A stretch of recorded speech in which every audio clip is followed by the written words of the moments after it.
Okay hi friends, ఈరోజు balloon event అనమాట. Only ఎక్కువ మనకి బెలూన్స్ ఉన్నాయి.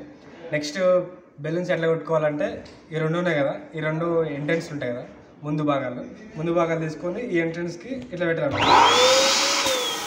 ఇట్లా పెట్టేసుకో గాలి నిండా వచ్చేస్తుంది. దీనికి ఏం చేయాలంటే ఇట్లా పెట్టుకొని ఇట్లా కట్టేసుకోవాలి.